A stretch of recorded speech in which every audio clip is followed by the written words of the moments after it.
بسم اللہ الرحمن الرحیم۔ محترم ناظرین، آج ایک ایسا عمل لے کر حاضر ہوا ہوں کہ اگر آپ کی کوئی چیز گم ہو گئی ہو اور وہ آپ کو مل نہیں رہی ہے، کوئی بھی ہو، گمشدہ انسان ہو، آپ کا روپیہ یا کوئی سونے کی چیز یا کوئی بھی قیمتی چیز جو مل نہیں رہی ہے، وہ آپ چاہتے ہیں کہ آپ کو وہ چیز فوری طور پر مل جائے، تو یہ آیت پڑھ کر آنکھیں بند کر لیں۔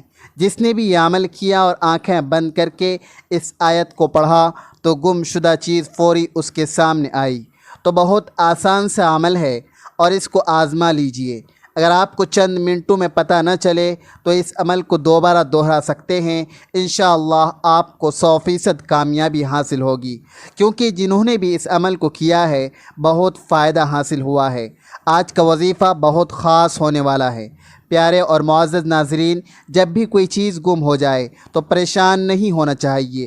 آپ نے قرآن پاک کی آیات کو پڑھنا ہے اور انشاءاللہ عز و جل چند ہی دنوں میں آپ کے تمام معاملات درست ہو جائیں گے اور گم شدہ چیز خود واپس آ جائے گی۔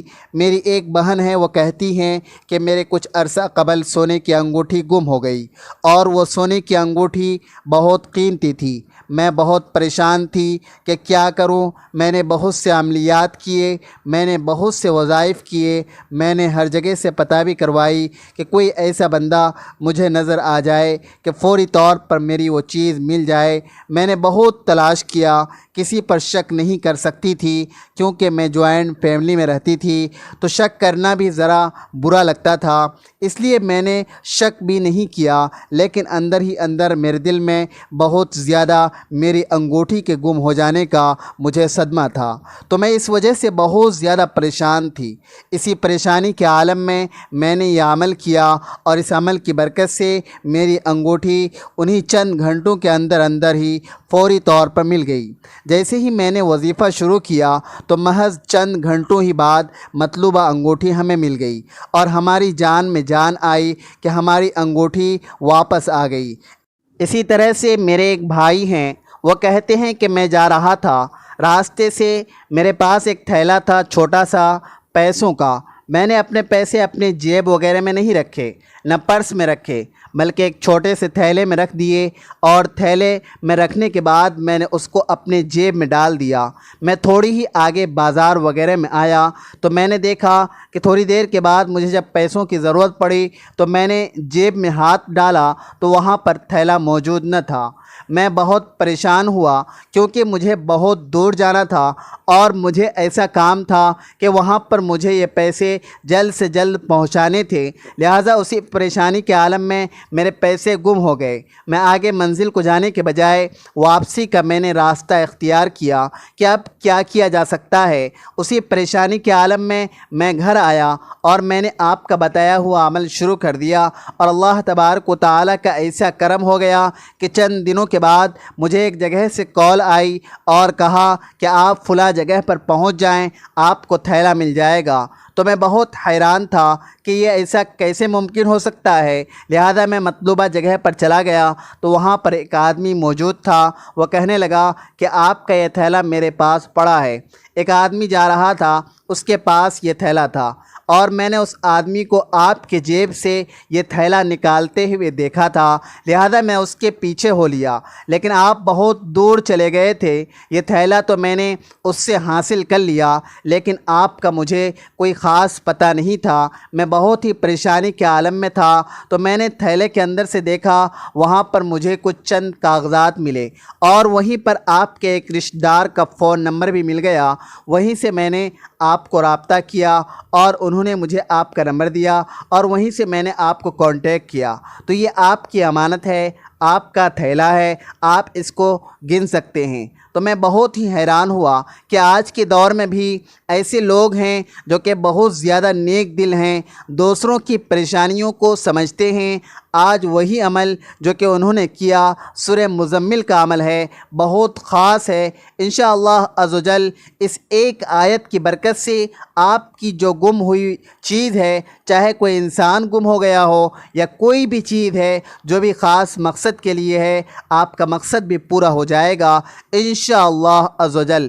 اس عمل کو مکمل یکسوئی کے ساتھ کیجئے، مکمل توجہ کے ساتھ کیجئے۔ محترم ناظرین، اللہ سے دعا مانگتے ہوئے اس کے قبول ہونے یا نہ ہونے کا شک دل میں نہیں رکھنا ہے کہ پتہ نہیں یہ دعا قبول ہوگی یا نہیں، پتہ نہیں یہ چیز ہمیں ملے گی یا نہیں، پتہ نہیں یہ کام ممکن ہو سکے گا یا نہیں، یہ سارے خدشات نہ ہوں۔ اللہ کی ذات تو اس سے کہیں زیادہ وسیع ہے، وہ تو معجزوں کا بادشاہ ہے، وہ جب چاہے حالات بدل سکتا ہے، وہ جب چاہے دل بدل سکتا ہے، وہ جب چاہے لا حاصل چیز سے نواز سکتا ہے، وہ جب چاہے نصیب بدل سکتا ہے۔ اللہ وہ سب کر سکتا ہے جو تم نہیں کر سکتے۔ تو جس کی ذات لامحدود ہے، اس سے محدود دعائیں کیسی؟ اپنے اعمال کو دیکھ کر نہیں، اس کی شان دیکھ کر مانگو۔ جس نے تمہیں بنایا ہے اس سے بہتر تمہیں کوئی بھی نہیں سمجھ سکتا۔ اور یاد رکھو، کائنات میں ایسا کچھ بھی نہیں جو ہمارا رب نہیں کر سکتا۔ کائنات میں ایسا کوئی زخم نہیں جسے اللہ نہیں بھر سکتا۔ اس کی ہی کائنات ہے، وہ سب کچھ کر سکتا ہے۔ ناظرین، آج کے دور میں ہر دوسرا انسان بہت ہی زیادہ پریشان نظر آ رہا ہے۔ جس کو دیکھیں کوئی نہ کوئی پریشانی ہے، کسی نہ کسی مصیبت میں مبتلا ہے، کسی غم میں مبتلا ہے، اور حالات ایسے ہو چکے ہیں، ایسے بن چکے ہیں کہ ایک انسان کسی دوسرے انسان سے اپنی پریشانی شیئر بھی نہیں کر سکتا۔ کوئی بے روزگاری کی وجہ سے پریشان ہے، کوئی ملازمت کی وجہ سے پریشان ہے، کوئی رشتوں کی وجہ سے پریشان ہے، کوئی اولاد کی وجہ سے پریشان ہے، کوئی بیماریوں کی وجہ سے پریشان ہے، یعنی کسی نہ کسی پریشانی میں مبتلا ہے۔ تو ان حالات میں ہمیں کیا کرنا چاہیے؟ ہمیں اپنے نبی پاک حضرت محمد مصطفیٰ صلی اللہ علیہ وسلم کی سنت مبارکہ کو نہیں چھوڑنا چاہیے۔ آپ نے زندگی گزارنے کا جو طریقہ بتایا ہے اس کو اپنا لینا چاہیے۔ جیسا کہ آپ جانتے ہیں کہ حالات اتنے نازک ہو چکے ہیں کہ اللہ سے اتنی دوری اختیار ہو چکی ہے کہ انسان خود پریشان ہو چکا ہے کہ یہ سب کیا ہو رہا ہے، یہ کچھ نہیں ہو رہا ہے، صرف قیامت کی نشانیاں ہیں، اور قیامت وہ بہت ہی قریب آ رہی ہے، بہت ہی جلد قیامت آنے والی ہے۔ جس طرح کے حالات پیدا ہو چکے ہیں ناظرین، تو آج کی اس ویڈیو میں آپ لوگوں کو ایک دعا بتانے جا رہا ہوں جو آپ کی پریشانیوں کو ختم کر دے گی، مصیبت کو، غم کو، جس طرح کی بھی ہو، آپ کے مشکل حالات ہوں گے، ان مشکل حالات میں یہ دعا آپ کو ایسا اثر دکھائے گی کہ آپ کی ہر پریشانی ہی ختم ہو جائے گی۔ ارشاد باری تعالی ہے، اور ضرور آزمائیں گے ہم تمہیں خوف اور بھوک سے، اور مبتلا کر کے نقصان میں، مال و جان کے اور آمدنیوں کے، اور خوشخبری دو صبر کرنے والوں کو۔ وہ صبر کرنے والے کہ جب پہنچتی ہے انہیں کوئی مصیبت تو کہتے ہیں بے شک ہم اللہ ہی کے ہیں، اور بے شک ہمیں اسی کی طرف لوٹ کر جانا ہے۔ دراصل یہی وہ لوگ ہیں، ان پر عنایتیں اور رحمتیں بھی، اور یہی وہ لوگ ہیں جو ہدایت یافتہ ہیں۔ ان آیات میں اللہ تبارک و تعالی نے انسان کو متنبہ فرمایا ہے کہ اسے مختلف چیزوں کے ذریعے ضرور بے ضرور آزمایا جائے گا، اور جو ان آزمائشوں پر صبر کرتے ہوئے پورا اترے گا اسے رحمت و مغفرت کی بشارت دی گئی ہے۔ احادیث مبارکہ کے مطابق تکلیفوں پر صبر و ثواب میں اضافے کا باعث بننے کے ساتھ ساتھ اللہ تبارک و تعالی کی رضا اور خوشنودی کا بھی ذریعہ ہے۔ ترمذی میں رسول اکرم صلی اللہ علیہ وسلم کا ارشاد مروی ہے کہ ثواب میں اضافہ مصیبتوں کے ساتھ ہے، اور فرمایا کہ اللہ جب کسی قوم سے محبت کرتا ہے تو انہیں کسی نہ کسی مصیبت میں مبتلا کر دیتا ہے، اور جو راضی رہتا ہے اس کے لیے اللہ تبارک و تعالی کی رضا، اور جو ناراض ہو جاتا ہے اس کے لیے اللہ تبارک و تعالی کی ناراضگی۔ مصیبت پر صبر کرنے والے کے حوالے سے تحقیق لوح محفوظ میں پہلی چیز جو کہ اللہ تبارک و تعالی نے لکھی ہے وہ یہ ہے کہ بسم اللہ الرحمن الرحیم، اور بے شک میں ہی معبود ہوں، میرے سوا کوئی حاجت روا نہیں، میرا کوئی شریک نہیں، جس نے میرے فیصلے کو مان لیا اور میری دی ہوئی مصیبت پر صبر کیا اور میرے حکم پر راضی رہا، میں اسے اپنے یہاں صدیق لکھ دیتا ہوں، اور اسے قیامت کے دن صدیق میں اٹھاؤں گا۔ رسول رحمت صلی اللہ علیہ وسلم کی امت پر اللہ تبارک و تعالیٰ کے خصوصی رحمتوں میں سے ایک یہ بھی ہے کہ سابقہ امتوں کے شہیدوں کی طرح امت محمدیہ میں درجہ شہادت پانے والوں کو صرف اللہ کی راہ میں لڑتے ہوئے قتل ہونے والوں تک ہی محدود نہیں رکھا، بلکہ دوسروں کو بھی اس درجے پر فائز فرمایا ہے۔ انسان کو اس کی زندگی میں مختلف پریشانیوں اور مسائل سے دوچار ہونا پڑتا ہے، اور ان مسائب کو کیسے برداشت کرے اور کس طرح ان مسائل سے چھٹکارا پائے اور نجات کی راہ اپنائے۔ ان مصائب کو برداشت کرنے اور ان کو آسان تر بنانے کا سب سے بہترین طریقہ یہ ہے کہ مومن کے لیے ہر وقت یہ تصور پیش نظر رہے کہ یہ دنیا دارالامتحان ہے، یہ دائمی گھر نہیں ہے، یہ عمل کی جگہ ہے، اور آخرت دارالجزا ہے، وہاں بدلہ ملے گا۔ مزدور صبح سے شام تک، کسان بویائی سے کٹائی تک، تمام تکالیف، سردی کی شدت، دھوپ کی شدت اور عمل کی محنت اس لیے برداشت کرتا ہے کہ مزدور کو شام ڈھلنے پر اجرت کی امید اور کسان کو کٹائی کے وقت پھل کی توقع ہوتی ہے۔ مومن بھی دین پر عمل کی راہ میں مصائب کی بھٹیوں میں اپنے آپ کو اس لیے جلاتا ہے کہ اسے گناہوں کی میل کچیل سے پاک صاف ہو کر دخول جنت کی توقع ہوتی ہے۔ آخرت کے آرام و آسائش اور وہاں کی نعمتوں کے مقابلے میں دنیا کے مصائب، بلکہ یہاں کی اعلیٰ سے اعلیٰ درجے کی نعمت بھی کوئی اہمیت نہیں رکھتی۔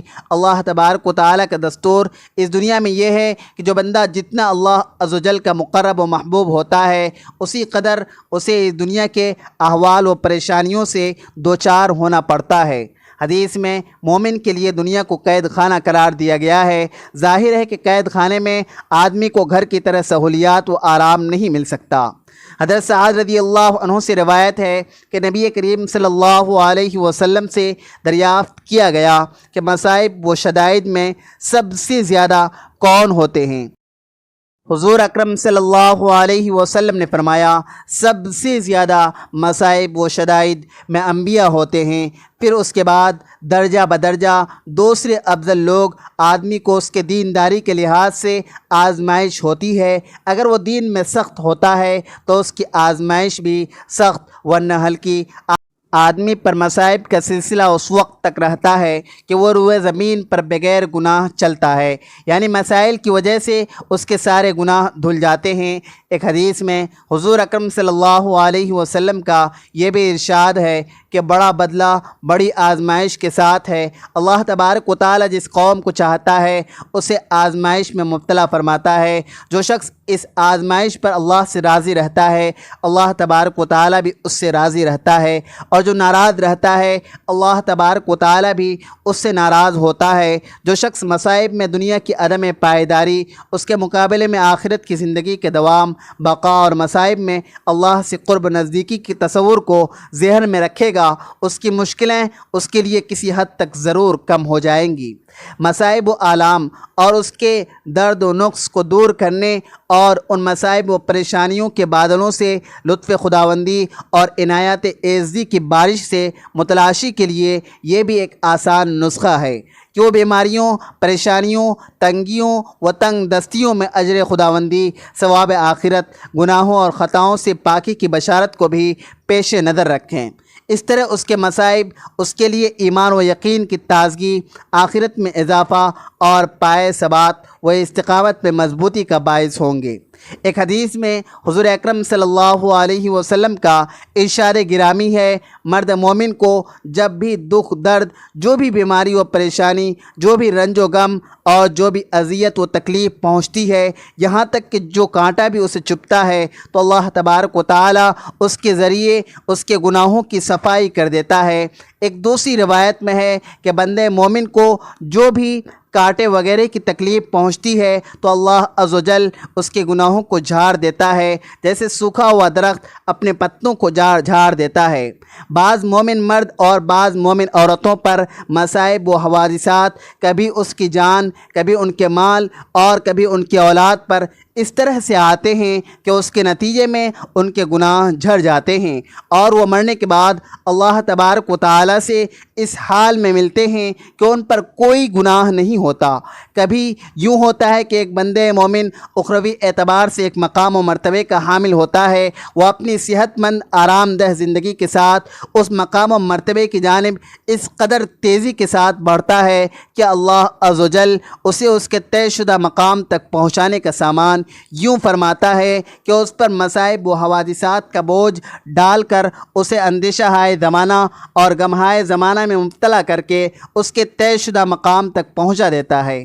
اس کو رسول اللہ صلی اللہ علیہ وسلم نے یوں فرمایا ہے، جب بندہ اللہ تبارک و تعالیٰ کی یہاں ایک مرتبہ کا حامل ہوتا ہے جسے وہ اپنے عمل کے ذریعے حاصل نہیں کر سکتا، تو اللہ تبارک و تعالیٰ اسے اس کی جان یا مال یا اس کے اولاد کو مصیبت میں مبتلا فرماتا ہے، پھر اسے ان مصائب پر صبر کرنے کی توفیق دیتا ہے، پھر اسے من جانب اللہ طے شدہ مقام تک پہنچا دیتا ہے۔ اللہ والو، سب سے پہلے آپ نے حضور پاک صلی اللہ علیہ وسلم کی ذات اقدس پر درود پاک پیش کرنا ہے۔ درود پاک آپ نے صرف ایک مرتبہ پڑھنا ہے۔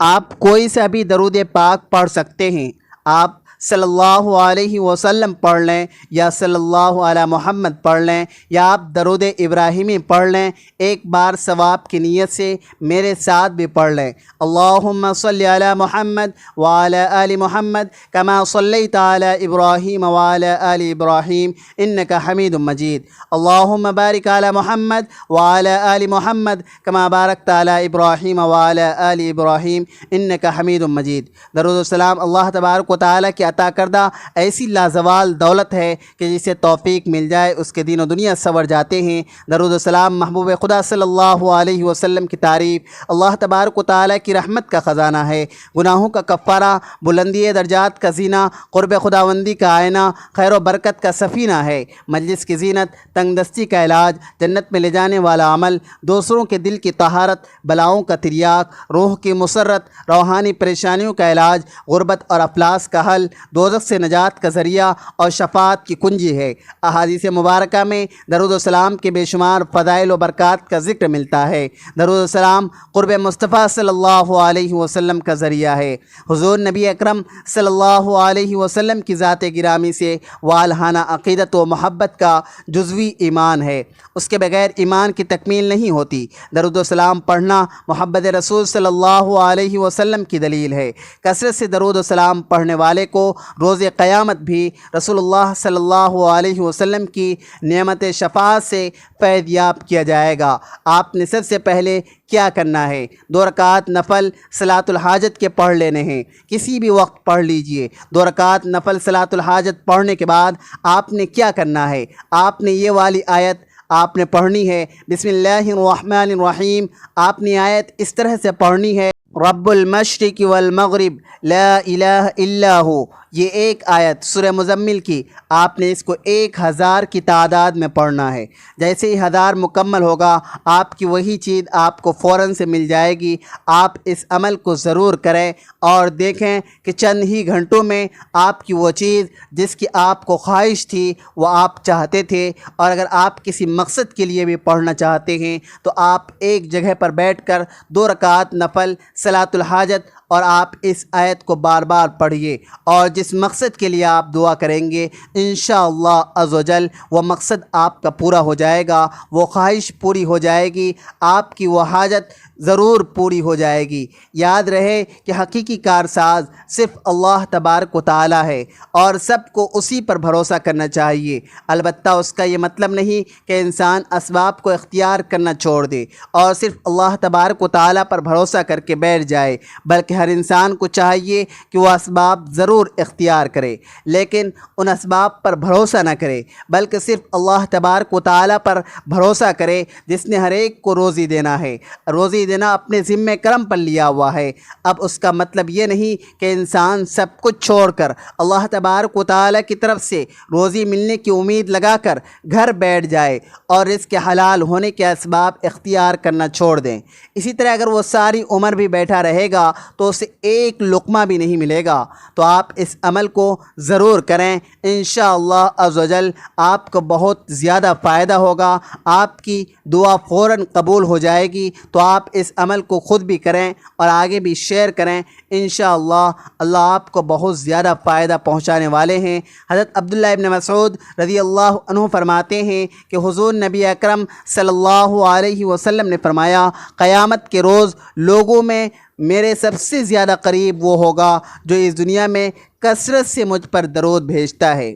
ناظرین، حضور پاک صلی اللہ علیہ وسلم کے فرمان کا مفہوم ہے کہ جس نے بھی اس کو دوسروں تک پہنچایا، اللہ تبارک و تعالی اس کے غموں کو بھی دور فرما دے گا۔ آپ خود اندازہ لگا لیں کہ اس دعا میں اتنی طاقت ہے، جس نے اس دعا کو دوسروں تک پہنچایا اللہ پاک اس کے غموں کو دور فرما دے گا۔ تو پھر سوچئے، اس کے پڑھنے سے اللہ پاک اتنی آسانیاں پیدا فرما دیں گے۔ یہ امت کے لیے تحفہ ہے، یہ دعا امت کے لیے تحفہ ہے جو نبی پاک صلی اللہ علیہ وسلم نے ہمیں بتائی ہے۔ ناظرین، جب بھی آپ کو کوئی مشکل پیش آئے، کوئی پریشانی ہو، غم میں مبتلا ہو، مصیبت میں مبتلا ہو، آپ کا کوئی کام نہ ہو رہا ہو، آپ کی کوئی بات پوری نہ ہو رہی ہو، تو آپ نے اس دعا کو پڑھ لینا ہے، حسبی اللہ لا الہ الا هو علیہ توکلت وہو رب العرش العظیم۔ مجھے اللہ کافی ہے، اس کے علاوہ کوئی معبود نہیں، اسی پر میں توکل کرتا ہوں اور وہی عرش عظیم کا پروردگار ہے۔ درود پاک پڑھنے کے بعد آپ نے یہ دعا پڑھنی ہے۔ یہ دعا آپ نے صرف اور صرف 11 مرتبہ پڑھنی ہے۔ یہ دعا پڑھنے کے بعد آپ نے ایک تسبیح پڑھنی ہے، لا حول ولا قوت الا باللہ العلی العظیم۔ آپ اس تسبیح کو ہاتھوں کی انگلیوں پر پڑھ سکتے ہیں۔ اگر آپ تسبیح پر پڑھنا چاہیں تو تسبیح پر پڑھ لیں، اس کے بعد آپ نے وہی درود پاک پڑھنا ہے جو شروع میں پڑھا تھا۔ درود پاک پڑھنے کے بعد آپ نے اللہ تبارک و تعالیٰ سے دعا کرنی ہے، اللہ تبارک و تعالیٰ ہم سب کی تمام پریشانیوں کو دور کر دیں۔ اے اللہ، اے غموں کو دور کرنے والے، اے تکلیفوں کے بادلوں کو دور کرنے والے، میرے غم کو مجھ سے دور کر دے، میرے معاملے کو آسان کر دے، اور میری کمزوری پر اور میرے وسائل اور کوشش کی کمی پر رحم فرما، اور مجھے ایسی جگہ سے رزق عطا فرما جہاں سے میں گمان بھی نہ کر سکوں۔ آمین یا رب العالمین۔ یہ عمل قرآن پاک اور سنت نبوی صلی اللہ علیہ وسلم کی تعلیمات پر مبنی ہے، جو گمشدہ چیزوں کی واپسی، پریشانیوں سے نجات اور حاجات کی تکمیل کے لیے بہت زیادہ مؤثر ہے۔ اس کی کامیابی کے لیے درج ذیل نکات پر عمل کریں۔ مکمل یقین، دعا مانگتے وقت دل میں پختہ یقین رکھیں، اللہ تبارک و تعالی ہر چیز پر قادر ہے۔ شک و شبہ دعا کی قبولیت میں رکاوٹ بن سکتا ہے۔ اخلاص و توجہ، اس عمل کو مکمل یکسوئی اور توجہ کے ساتھ انجام دیں۔